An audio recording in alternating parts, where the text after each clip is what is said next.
Today, we continue from yesterday with the second psalm. Even before I begin, I'll acknowledge that in the Talmud, in Brachot 10a, there is a description of Psalm 1 and Psalm 2 being one psalm, and in that regard, saying that these first two psalms are the introduction to Psalms. In part, that linking of Psalm 1 and 2 is because Psalm 1 begins with the word ashrei, or happy, content.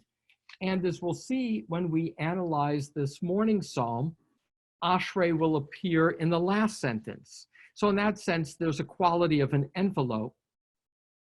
The other thing that sets these two psalms apart from Psalm 3, which we'll study tomorrow, is Psalm 3 begins a Psalm of David, which is true of most of the first 40 Psalms. So in contrast, Psalm 1 and 2 is not identified explicitly with David and therefore are put together. At the same time, these two Psalms are very different in theme. Psalm 1 is sometimes called a door into Psalms, hence our question yesterday, which was, why do the Psalms begin with Psalm 1? And Psalm 2, which is also called a royal psalm. It's a psalm that focuses on the king. I'm going to read it in English. I'm then going to talk about the structure poetically of the psalm, and then we'll focus on the ambiguity. Because again, what makes a poem is that every word counts. That enables, in some cases, double entendres or more than one meaning, and that poems often have a order, a structure to reinforce a theme. And so, Psalm 2, Royal Psalm. Why are the nations in an uproar? Why do the people mutter in vain? The rulers of the earth stand up and take counsel together against Adonai and against the Anointed One. Let us remove their bands and cast away from us their cords. The one who sits in heaven will laugh. My master will mock them. Then will God speak to them in wrath and affright them in sore displeasure. Quote, truly it is I that have established my rule upon Zion, my holy mountain, unquote. I shall tell of the decree. Adonai said to me, you are my child. This day did I beget you. Ask of me, and I will give nations as your estate and your holdings, the ends of the earth. You shall smash them with a rod of iron, like a potter's jar. You will dash them in pieces. And now, O you rulers, be mindful, be admonished, you judges of the earth. Serve Adonai with fear and rejoice with trembling. With purity be armed, lest God rage and you perish in the way when suddenly wrath is kindled. Happy are all they that take refuge in God. So next, let me point out the structure. There are 12 verses that are broken into 4 parts. So every 3 verses forms a unit. And the nature of the first 2 units are 2 sentences and then a quote. And the opening question will be, who's speaking? It seems to be that there is a king speaking. Why are the nations in an uproar? And why do the people mutter in vain? The rulers of the earth stand up and take counsel together against Adonai and against the Anointed One.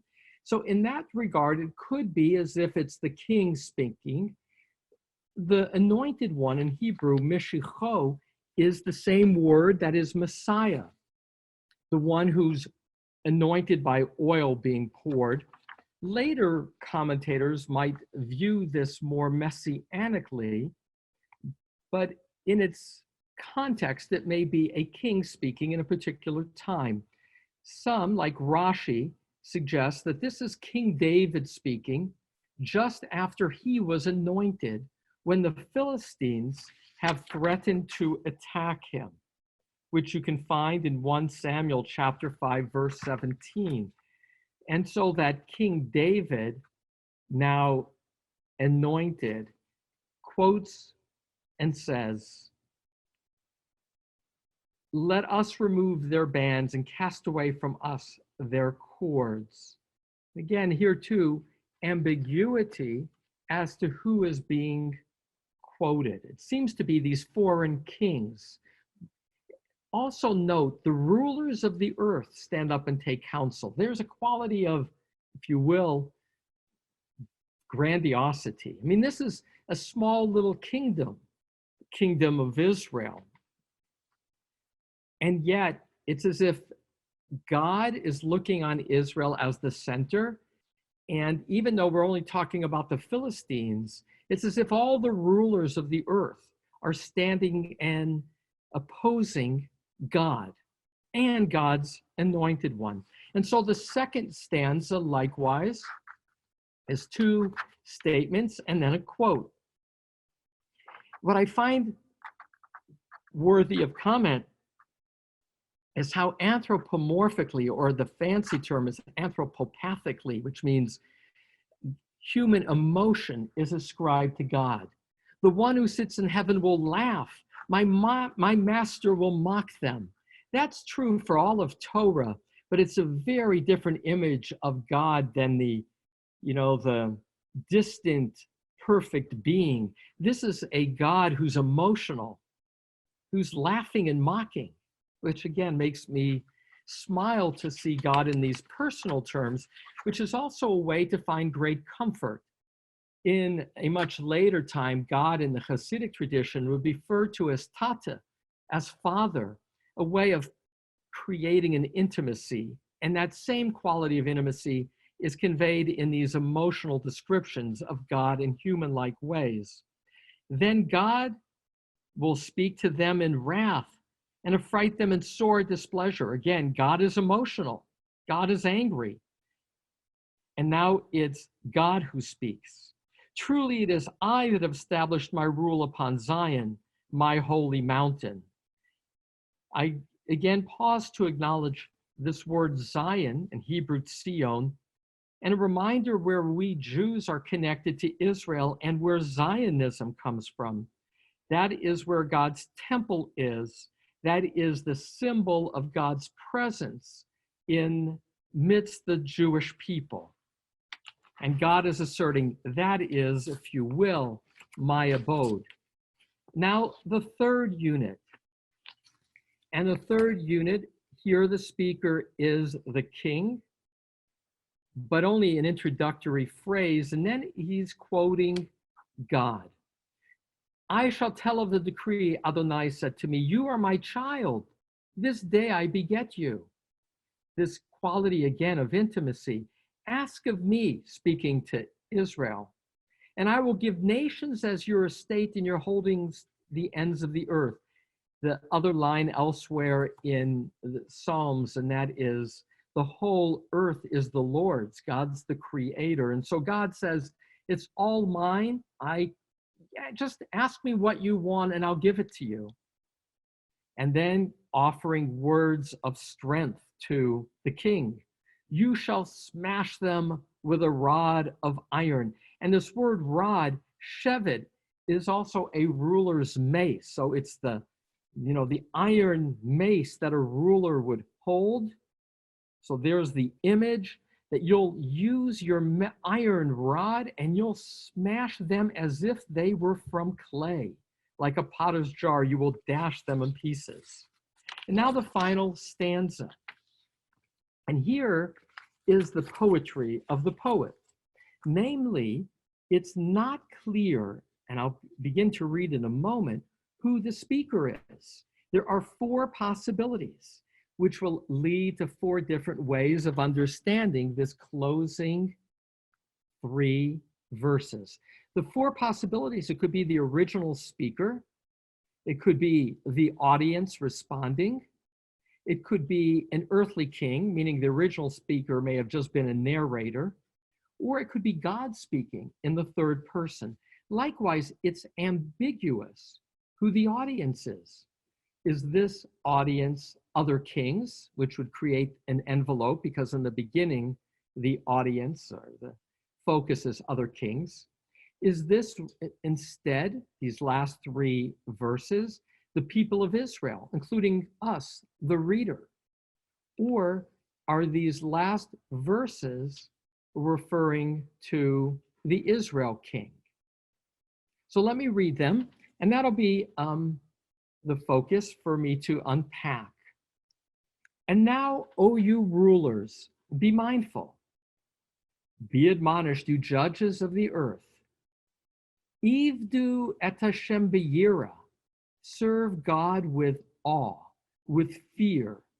V'gilu b're'idah. And rejoice with trembling, which is again paradoxical, right? Rejoice and be in trembling. And the last verse, Nashku var. This translation is that of Professor Alter. His translation, he's a professor at Berkeley. With purity be armed. The neshek is an armament, and bar, like the Hebrew word bor, could be purity, but other translations, nishku can also be a kiss, and bar could be ground, which could be, as it's translated in the JPS, the Jewish Publication Society, what does it mean to kiss the ground? It means pay homage. You know, you bend down, you kiss the ground, you pay homage. JPS continues in good faith. So that last verse now, with purity be armed, lest God rage and you perish in the way, when suddenly wrath is kindled. Ashrei, happy, kol chosevo, are all that take refuge in God. And in that regard, there's a colon, there's kind of a, again, there's no punctuation in the original psalm. So punctuation is also a commentary. This Ashrei is kind of a surprise, because until now, it has been kind of a back and forth between a declaration and a quote. And here, this is almost like a closing shout, or the chorus, having listened to that back and forth, collectively saying, Ashrei, happy are those who take refuge in God. Because in some degree, that is also the message, that God is the source of the earth, that God is the source of power, and that our obedience to God will allow for God to be our source of strength over our enemies. The word Ashrei occurs in 19 Psalms, but it's even more remarkable that it again is the opening word, and here in the closing phrase, the opening word of the second Psalm. So back to yesterday's sharing, the goal of Psalms is to have conversation with God. There are 150 Psalms, and those conversations are in the form of poetry. They represent the whole palette, the whole array of different kinds of human emotion. The opening, what was chosen as the opening, are two Psalms that don't mention King David by name. They are two Psalms that are on one hand very different from each other. Psalm 1, yesterday's reading, distinguished a happy person who is able to avoid the ways, the counsel, the conversation with the wicked. Acknowledge that the person who is so righteous through being linked through Torah is grounded deeply. And those roots that come through the study of Torah allow for a quality of sustenance so that the leaves are green, don't wither. The fruit is born, but the wicked are like chaff blown away. And so the opening psalm emphasizes how there is danger in the world, the danger of the wicked, their seductive counsel, and that the antidote, the shield, the protection is righteousness. That's the goal. But the shield itself is Torah. And through study, one is protected. And then those who are wicked will not have a leg to stand on when there is judgment, with the ambiguity of whether that judgment is by the nation, by God, or by both. In Psalm 2, our reading for today, the shift is to power, both God's power and the power of the nation, the king, saying that we have enemies, again, that the world is dangerous, now from the point of view of the king. But God is listening, God is watching, and God has an anointed one. This is the king that God has chosen in God's holy place, Jerusalem, the temple, Mount Zion. And God is emotionally engaged and will protect and enable the victory. And yet, the ambiguity of the closing lines, because these are statements of people about God. Those are statements in terms of God's power and protective quality of faith. And therefore, the closing three verses where God could be the speaker of Atam Malachim, and now you rulers, is one possibility. But the other is, again, in that remarkable verse, serve Adonai b'yira, with awe, fear, and rejoice with trembling, that here it's the king talking to the people or the original speaker, saying, which goes back to the first psalm, that for us to have a relationship of God as our source of strength, we need to be serving God and doing so with yira, which again is fear, but it's also awe, or to say it differently, awesome is also awful. They both are awe, the good and the bad. The sense of God's might, in some cases, might overwhelm us with our own creatureliness by how bad things are.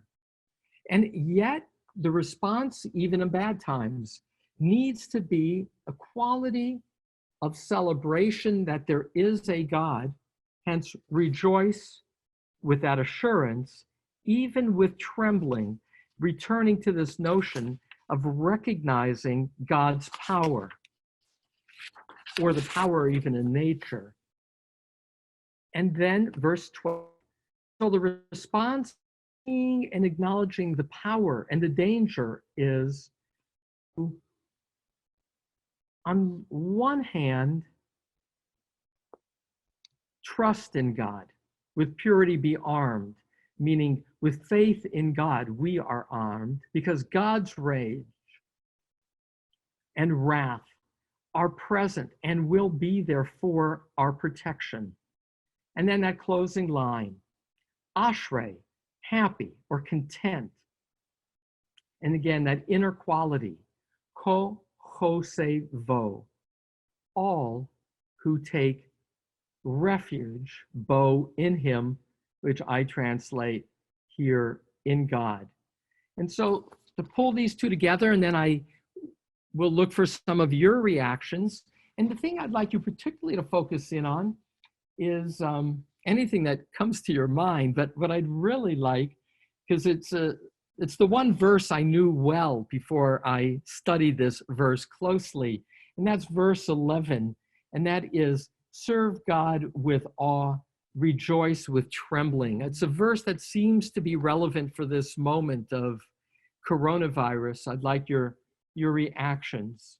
So with that, reactions, we have about 8 minutes for reactions.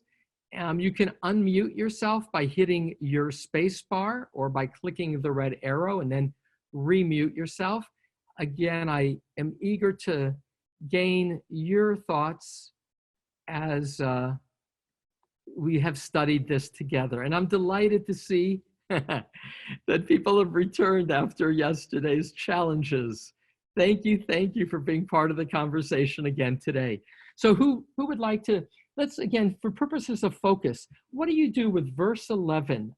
Serve Adonai with fear and rejoice with trembling. How does that verse resonate? What problems might you have? In what ways is it perhaps helpful? Any thoughts? I have one. Oh, Dahlia, good to see you. Good morning, everybody. Sorry, was a little late. I had to make my coffee, but you know, the word fear, I agree with you. It's more awe when you see something that you are inspired by or that makes sense. Your heart rate increases. It's not fear like fear of, you know, something bad is going to happen to you, like fear of the coronavirus. It's more fear of something that is all powerful, that is all there. And for me, and obviously this is a very famous verse or something like it, but it means to be aware that there is something that is greater than us, that there is something out there that is beyond us. Yeah. That we are part of, and yet it's not just us here, that this Hashem is here for us to hold on to if we wish to, if we want to, and rejoice with trembling, mean being grateful that we are graced, if you will, to acknowledge God's presence in our lives and be aware of God's presence in our lives. And I think for me, that's what it means, that to have that mindfulness of Hashem. I mean, I don't have it all the time. I wish I did, but life gets in the way. But that sense of awe, that sense of, wow, you know, there is something bigger here. And I find that very comforting when I'm going through my own personal anxieties and fears. And now when the world is going through this, that for me, you know, just seeing you and Amy, you know, on Shabbat and reading Tehillim has been a great calming presence, if you will. So that's what it means to me. Good. Let me react to it first by reframing what you shared, Dahlia. And that is, Dahlia would say, for me, the focus is this word yirah, this in the middle of the verse, that basically emphasizes the quality of wonder, of awe, in the sense of being part of something much larger, something even beautiful. And that sense of wonder is the fuel for feeling connected, and by being connected, safe in the world. So two other associations. There's another famous verse. It's Psalm 100, verse 2. It's actually in our sanctuary, engraved in our Jerusalem stone.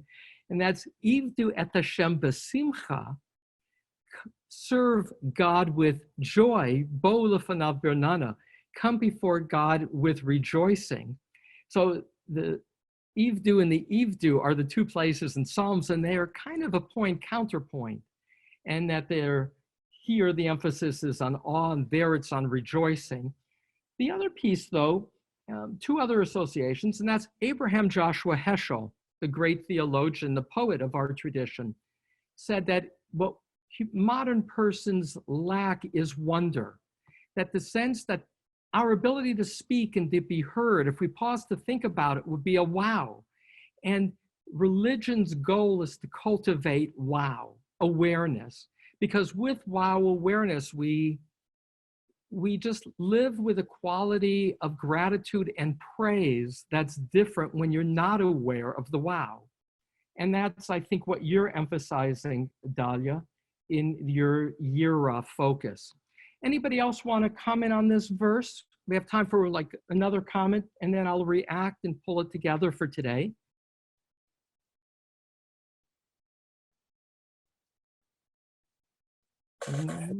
Cliff, thank you. Well, it's actually Sarah, but Sarah, thank you. All right, go ahead, Sarah.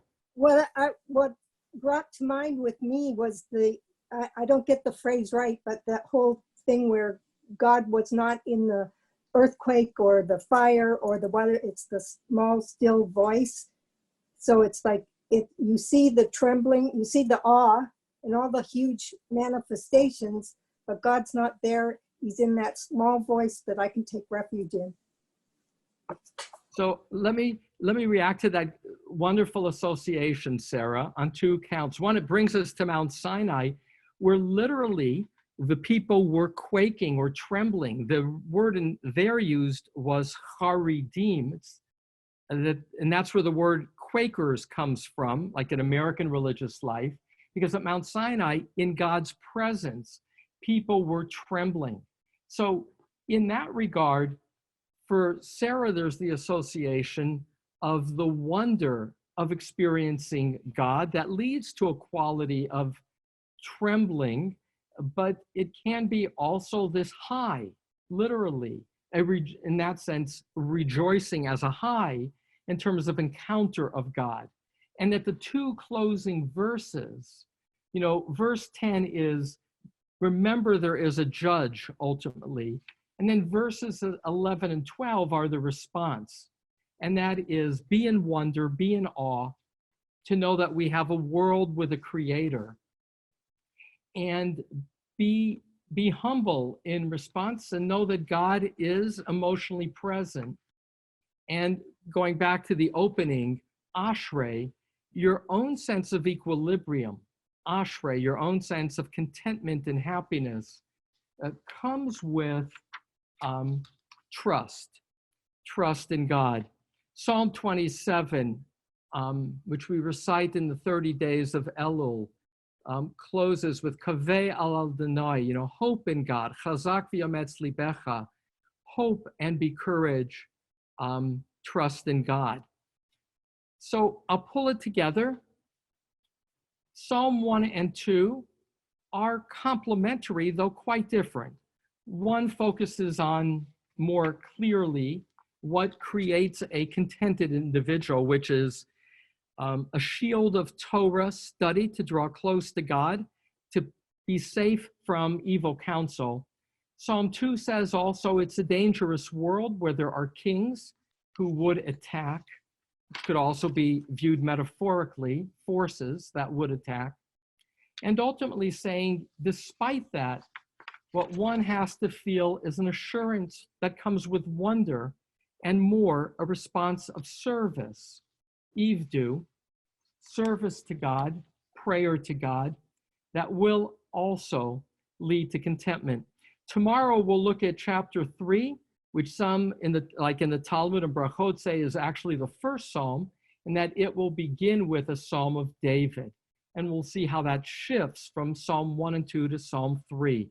I thank all of you for participating, but before we say goodbye, Helene Coulter is saying Kaddish. If there's anybody else among us who is observing a yurtzeit or in mourning, study leads to the opportunity to say Kaddish, and for us the mitzvah of answering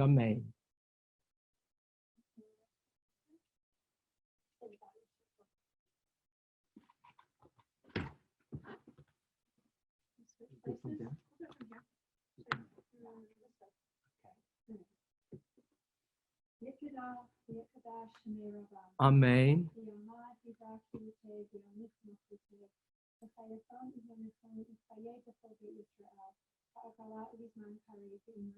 Amen. Amen. Yehi Shmei Rabba Mevorach. Amen. Almighty.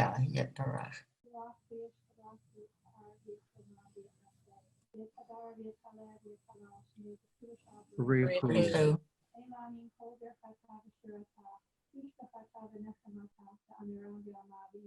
Amen. Amen.